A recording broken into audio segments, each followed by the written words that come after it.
Halo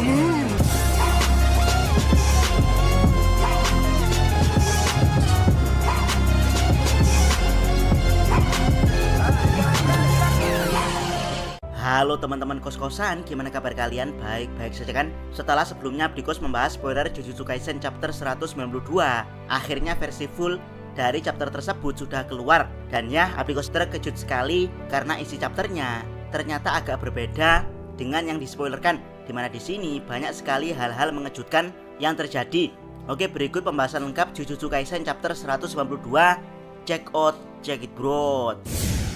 Chapter dibuka dengan flashback Norito Shikamo saat diingatkan kepala sekolah Gakuganji tentang bagaimana membunuh seorang penyihir agar tidak bangkit kembali sebagai roh kutukan pendendam. Flashback ini sebenarnya ada di chapter 33 atau lebih tepatnya di anime episode ke-14 Jujutsu Kaisen, yang mana videonya sudah Abdikos berikan di spoiler. Namun bedanya, percakapan tentang membunuh penyihir dengan energi kutukan diganti dengan jujutsu, yang itu berarti senjata kutukan dan semua teknik jujutsu juga termasuk hal yang bisa mencegah kebangkitan para penyihir sebagai roh kutukan pendendam setelah kematiannya. Kemungkinan koreksi ini merujuk bagaimana Toji membunuh Ogami melalui cucunya. Walaupun Toji tidak punya energi kutukan, tapi tetap saja teknik Edo Tensei Ogami adalah teknik jujutsu. Jadi ketika Toji membunuhnya, Ogami tidak akan bangkit lagi sebagai roh kutukan pendendam. Yap, intinya saat itu para murid Kyoto yang ditugaskan untuk mengeksekusi Yuji Itadori oleh Gakuganji diberikan pengarahan untuk membunuh Yuji dengan jujutsu, atau Yuji akan kembali sebagai roh kutukan pendendam. Dan ya, tidak ada murid yang paham akan hal ini kecuali Norito Shikamo. Dari sini bisa disimpulkan kalau informasi ini sangat minim diketahui oleh murid jujutsu biasa. Bagi kita kembali ke manga, ternyata keluarnya Naoya dari wujud kutukan cacing besar Alaska bukan hanya sekedar untuk menyapa Maki, melainkan Naoya berevolusi ke tahap berikutnya dari cacing besar Alaska ke cacing besar Naoya, alias cacing besar dengan kepala Naoya. Dan ya, Naoya cukup kuat dalam wujud ini sampai-sampai mampu menahan Maki. Di sini Maki menduga kalau Naoya menjadi kutukan pendendam karena dia membunuhnya tanpa energi kutukan, tapi Naoya langsung menyangkal kalau yang membunuhnya bukan Maki, melainkan ibu Maki. Dari sini Maki sangat terkejut. Yap, terkejutnya Maki pertanda kalau bukan Maki yang membunuh ibunya, melainkan ibu Maki yang menggorok lehernya sendiri. Dari sini Maki agak bersedih, namun cacing Naoya mengatakan bagaimana Maki bisa melawan kalau Maki tidak bisa menangani perasaannya sendiri. Tiba-tiba sebuah panah darah mengarah ke arah cacing Naoya yang akhirnya membuat Maki terlepas dari cengkramannya karena cacing Naoya fokus menghindari panah tersebut. Yap, Noritoshi membantu Maki terlepas dari cengkraman cacing Naoya. Noritoshi kembali melancarkan serangan panah darahnya. Di sini Noritoshi mengatakan kalau dia bisa mudah merasakan hawa keberadaan kutukan Naoya dari jarak jauh daripada Maki. Maka dari itu, dengan berbekal insting hawa keberadaan kutukan Naoya, Noritoshi melancarkan serangan panah darah. Kali ini 3 panah darah. Buat yang tidak tahu, anak panah darah ini sudah dicelup ke darah Noritoshi, sehingga anak panah darah ini bisa dikendalikan Noritoshi sesuka hati. Namun ya, cacing Naoya kecepatannya luar biasa, sehingga dengan mudah bisa menghindari serangan panah darah dari Noritoshi. Untungnya ada Maki yang memegangi kutukan Naoya sehingga panah darah Noritoshi bisa menancap ke punggung cacing Naoya.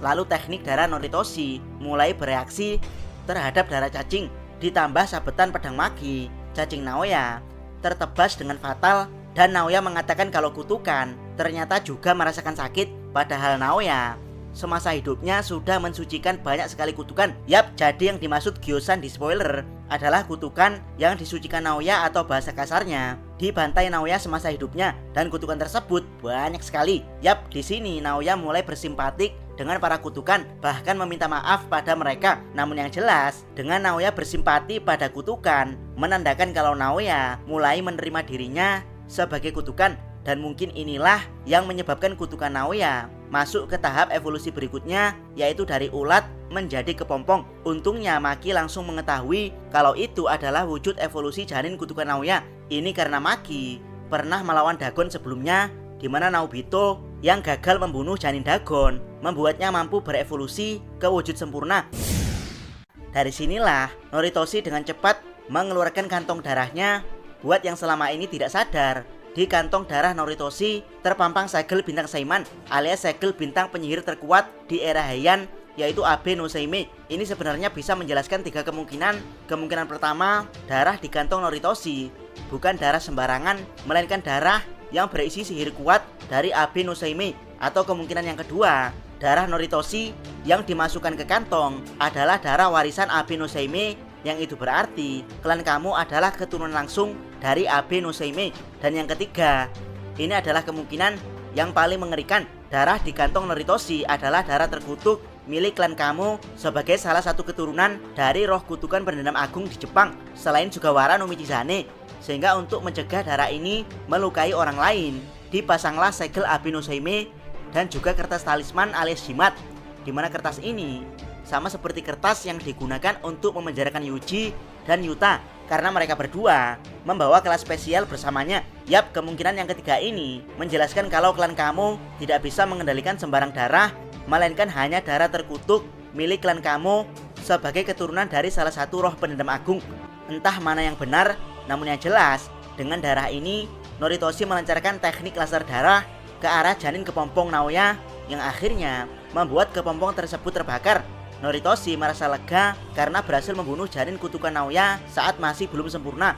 Noritoshi khawatir jadi sekuat apa kutukan Naoya jika masuk ke wujud sempurna, mengingat janin kutukannya saja sudah sangat cepat dan sangat kuat. Namun tiba-tiba sosok makhluk seram berwujud tengkorak tersisa dari kepompong yang terbakar. Yap, Noritoshi langsung sadar kalau dia telah gagal membunuh janin kutukan Naoya dalam wujud kepompong, dan kini Naoya berevolusi ke tahap selanjutnya. Karena bentuknya mirip Hollow di Bleach, jadi sebut saja Hollow Naoya, bukan hanya berevolusi. Hollow Naoya kemudian memberikan serangan tinju cepat ke arah Noritoshi. Meski Noritoshi sadar kalau dia gagal membunuh janin kutukan Naoya, tapi dia tidak bisa bereaksi terhadap serangan tinju Hollow Naoya karena saking cepatnya. Dan ya, Noritoshi pada akhirnya dihempaskan oleh Hollow Naoya. Entah bagaimana nasib Noritoshi, namun yang jelas chapter ini ditutup dengan diperlihatkan wujud Hollow Naoya yang lebih sempurna dengan tangan dan kaki yang lebih jelas. Yang menarik adalah cara Hollow Naoya berbicara lebih jelas daripada cacing besar Naoya, dimana dia mengatakan, "Sampah, kau bisa baca suasana kan?" Yap, meski gaya bicaranya sudah mirip Naoya, tapi Abdikos tidak yakin kalau ini adalah wujud sempurna kutukan Naoya karena di akhir chapter hanya ditulis kalau Naoya berevolusi. Jadi evolusinya sudah sempurna atau tidak, kita masih belum tahu. Karena kalau melihat wujud evolusi Naoya ini mirip Hollow di Bleach dengan topeng tulang di bagian depan. Dan kita tahu sendiri kalau Gege Akutami adalah fans berat Bleach sejak masih SD. Maka ada kemungkinan kalau wujud evolusi sempurna kutukan Naoya akan mirip Arankaru, yaitu Hollow yang telah berhasil membuang topeng mereka sehingga punya kekuatan mirip Dewa Kematian alias Shinigami. Kalau itu yang terjadi, maka Abdikos akan berikan aplaus untuk evolusi selanjutnya dari wujud kutukan Naoya. Jangan lupa subscribe channel Takos dan jangan lupa share video ini. Abdikos salam Mi.